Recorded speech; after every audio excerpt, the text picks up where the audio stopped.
Seja bem-vindo ao canal de futebol mais completo do YouTube. Deixe seu gostei no vídeo, inscreva-se se não for inscrito e ative as notificações. Que cobria clube, eu tenho muitas curiosidades sobre métodos de recuperação de jogador, métodos de manutenção de preparo físico, a forma como Jesus convive e se relaciona com os jogadores do Flamengo. Eu tenho... E essas curiosidades são perguntas sem resposta, né? Porque é tudo muito fechado.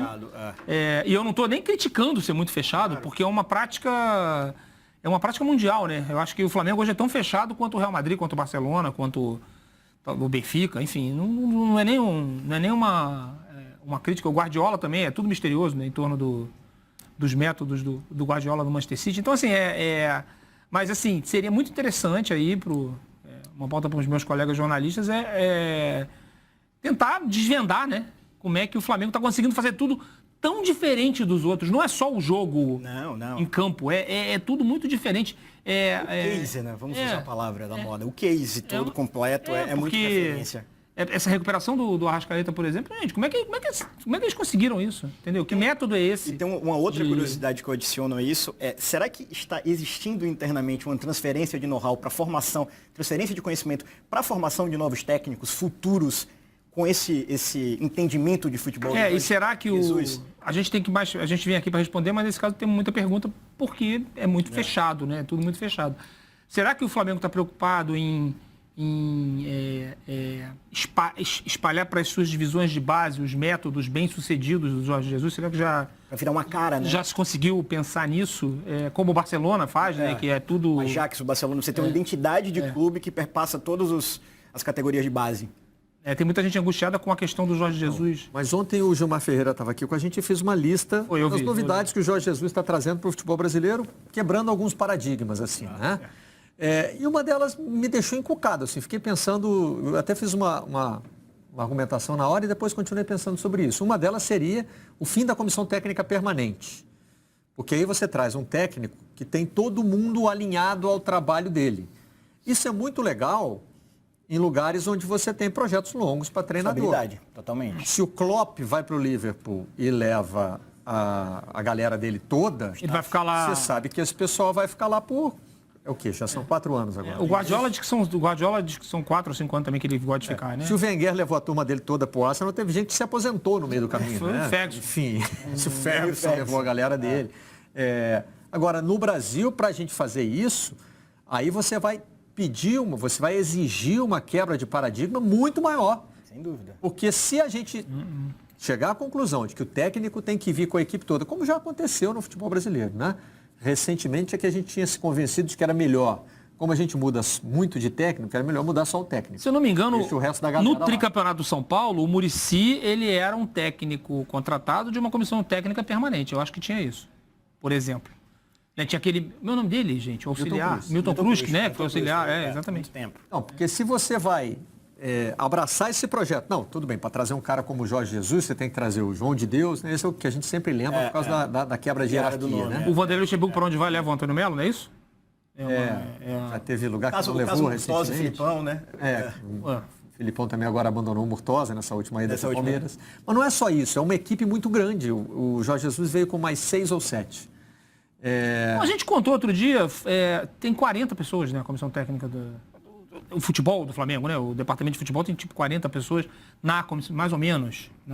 Então, o pessoal se você já traz 6 ou 7 para os cargos-chave, você está fazendo uma mudança grande. Você vai fazer isso 3 vezes por ano? Primeiro, o que isso custa. E segundo, que é assim, você está voltando para o zero. Bom, veio a turma do Jorge Jesus, legal. Pô, o trabalho agora é diferente, fisiologia, todo mundo mudou. Aí, Jorge Jesus foi embora. Aí ele levou o João de Deus, levou a galera... E o Flamengo... todo mundo. E tem esse nó no caminho do Flamengo. Traz mais um monte de gente para começar tudo do zero. E tem até onde... Com as informações que a gente tem essa agenda no caminho do Flamengo. Porque o contrato do Jorge Jesus é até o meio do ano. É o meio do ano. Porque o contrato, acho que fizeram o contrato pensando na temporada europeia, A imprensa portuguesa, uma vez por semana, mais ou menos, solta uma matéria dizendo que ele está com saudade, que ele quer voltar para casa, que não passa do fim do ano. Então, assim, se não passar do fim do ano é até melhor. Para o Flamengo? Pensando na não permanência. Vamos botar aqui... Tá bom, não vai ficar mesmo. Não vai ficar. É melhor ir embora no fim do ano do que no meio do ano que vem. Porque no meio do ano que vem, É no meio da Libertadores, porque o Flamengo, obviamente, vai estar na Libertadores do ano que vem.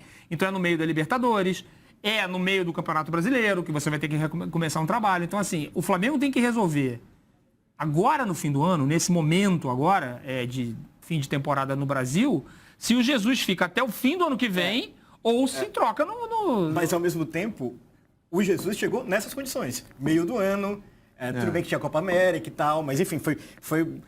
Ele é o próprio anti-exemplo disso aí, né? Não, mas ele é um anti-exemplo pro bem, né? Pro bem, totalmente. E é fora da curva. É fora da curva. E aí você imagina o homem de coragem, tem que ser um homem de coragem, para pegar o Flamengo depois do Jorge Jesus, né? Porque olha onde está o sarrafo.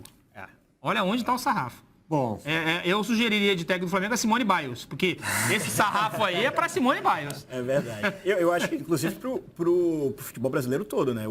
Se ano passado a referência que o Palmeiras tinha deixado pra gente era do técnico paizão, que tinham 2 times, que controlava, que não tinha um futebol muito sofisticado, e que, inclusive, o Flamengo buscou com o Abel, agora o parâmetro é absolutamente diferente e muito mais sofisticado. Outro dia eu liguei para o meu professor Carlos Eduardo Mansur para perguntar para ele o seguinte: na Europa, em que tamanho fica o Jorge Jesus? A velha história das prateleiras. Qual a prateleira? Em que prateleira está o Jorge Jesus? Segundo o Mansur, na Europa, na terceira.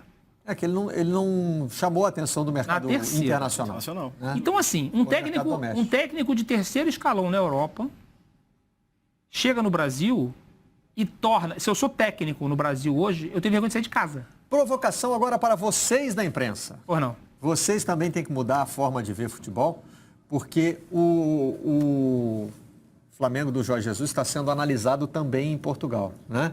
E viralizou, vocês já receberam nos grupos de WhatsApp, incrível, o vídeo do nosso colega Pedro Bolsas. Sim. Ele é analista do Canal 11 de Portugal e explica como o Flamengo explorou a bola parada para vencer o Grêmio. Vamos rodar. Estamos aqui então com um livre lateral.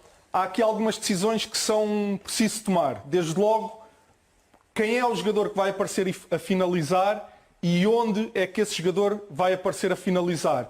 E de que forma é que a restante equipa colabora para que o jogador que vai finalizar tenha boas condições para o fazer. Ou seja, se finalizar, se aparecer a rematar sozinho, sem oposição, bem enquadrado com a baliza, é mais fácil fazer golo do que se tiver que ganhar a bola no ar a um adversário.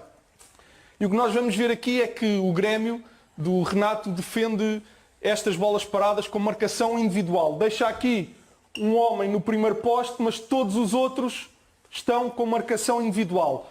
O que significa que os jogadores do Grêmio estarão onde o Jesus quer que eles estejam. A particularidade importante deste livro é este pequeno truque que cria as condições para o Flamengo. Não fez golo aqui, mas criar perigo. É que, ao contrário de alguns livros em que tu metes a bola na área e estão 4 ou 5 a querer fazer golo, não. Aqui só há um jogador preocupado em fazer golo, que é o Bruno Henrique. Todos os outros estão a fazer aquilo que o professor disse. Estão a bloquear os adversários para que eles não consigam chegar aqui. Nós vamos ver aqui o vídeo. Repara bem, o Pablo Mari bloqueia, impede os jogadores do Grêmio de virem cá. Gabigol impede e é criada aqui uma barreira e os jogadores do Grêmio são todos impedidos de vir defender então aqui à zona onde o Bruno Henrique sozinho, bem enquadrado, aparece para finalizar. Portanto, isto é um trabalho do treinador que criou estas condições para que o jogador finalizasse. É bem observado. Eu não tinha visto. Bem explicado. Tem a muito didatismo, didatização né? Também causou certo constrangimento aos coleguinhas brasileiros, no qual eu me incluo. Então, mas tudo bem, vamos adiante. Essa discussão mais complexa. Tem essa discussão, esse vídeo tem circulado muito nesse sentido. Mas vamos lá, vamos tentar contextualizar isso aí também. Eu e Aidano somos de uma geração em que falar de tática era considerado chato. Na imprensa e também pelo torcedor. Eu ainda prefiro... Existia meio que um acordo geral, assim, de que não é pra gente ficar preferindo as disso. histórias de seres humanos do que as táticas, por uma questão de preferência pessoal. Mas respeito os colegas, tenho admiração por colegas que analisam muito mais a parte tática do que os seres humanos individualmente. Mas hoje existe um apelo maior a análise tática no futebol. Sem dúvida. Até porque também o futebol da nossa época para cá mudou. Sim, e né? Quem enxergou isso primeiro que eu saiba, de quem eu sou muito fã, foi o Paulo Vinícius Coelho. Sim. A pessoa que eu acho que pelo menos bombou isso e eu sou muito fã dele. E o Paulo Vinícius Coelho, que tem uma capacidade de didatização... Sim, muito grande. Muito grande. Aí hoje você acabou de citar o Mansur aqui, que é nosso colega. Sim, direto. O Rafa Rezende. Você tem o Rafael Rezende, você tem o Rafael Oliveira, que saiu há pouco tempo da ESPN, foi para a DAZN, se não me engano. Isso. Então você tem hoje uma linha de jornalistas... Já virou uma corrente, há muito tempo. Que se dedicam a estudar tática. O Mansur se dedica a me irritar, por exemplo, quando eu falo que aquele drible ali, ele não foi porque, na verdade, um deslocou, foi pra lá, não sei o que, não sei aonde, treinou de manhã, e o meu drible ficou totalmente... Mas hoje você tem, eu acho que o PVC quebra um pouco desse preconceito que existia na nossa época, né? O PVC investe nesse modelo, diz assim, eu gosto de tática, eu vou estudar, eu vou entender e eu vou explicar. E ele foi bem aceito. Na verdade, o PVC, ele quebra Nós somos todos influenciados, a nossa geração é influenciada diretamente, eu acho, por grandes gênios da crônica esportiva, de uma época em que não se analisava tática. Se você pensar, o time de 70 é um time super tático, não é? Porque o Zagallo bota os 5, 10 juntos e tudo mais, e muda o nível de posição, e a gente era influenciado por quem? Por Nelson Rodrigues, por João Saldanha, por Sandro Moreira. Mas o Saldanha, eu li recentemente uma coletânea de crônicas dele e ele é super tático nas análises. Mas o que ficou famoso... Ficou mais com o personagem, com o João Sem Medo. Então, é o João Sem Medo, é o Garrincha que deu a caneta no Newton Santos, no primeiro treino, que nem é verdade, e a gente ficava com essas histórias do Sandro Moreira. O Nelson Rodrigues perguntando... Gente, Armando Nogueira contou isso pra gente, eu e você... Na outra encarnação do Redação Sport TV, o saudoso e inesquecível Armando Nogueira, dizendo que o Nelson Rodrigues pegava no braço dele, no Maracanã, e dizia assim, o que nós achamos do jogo? Porque o Nelson não enxergava.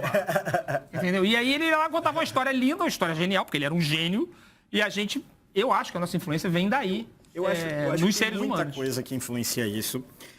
Desde a explosão, um exemplo que parece que passa batido, mas a explosão dos jogos eletrônicos que você é o técnico. Boa você observação. faz o técnico. Boa observação. Muito boa observação. Outra coisa, Você tem que montar o esquema tático. Você tem que montar o esquema tático. Isso, na minha geração, isso entra no nosso consciente de entender que futebol também tem isso. Você tem uma facilidade muito maior com softwares de você fazer a sua própria análise caseira e compartilhar nas redes sociais. Tudo isso facilita, a partir, inclusive, desse vocabulário que o PVC introduz, o tactiquez virar uma questão que agora eu acho que é fundamental. É muito importante a gente ter isso na imprensa. Agora, eu vou falar como roteirista que sou. Me incomoda, porém, a maneira como muitas pessoas passam esse tipo de informação. Parece que às vezes tem um empáfia de saber mais. Eu domino mais isso aqui e eu tento tornar o vocabulário para explicar isso mais complexo. E aí isso que o português me chamou tanta atenção. Isso. Nós vamos até mostrar mais um trecho dele. E aí entra aquela crítica que o Vanderlei Luxemburgo faz ao texto da apostila. Essas apostilas vêm de Portugal, esses caras começam a usar uns termos que a gente sempre usou e agora eles falam de outro jeito. O último texto que eles usam naturalmente, que a gente está botando aqui. O jogo apoiado. Agora, gente, o vocabulário do futebol muda, né? Totalmente. Não, o vocabulário que a gente usou no futebol nos anos 90 era diferente. Não, e o vocabulário muda em qualquer assunto. Claro, claro. Com certeza. Se você pegar o noticiário econômico, quando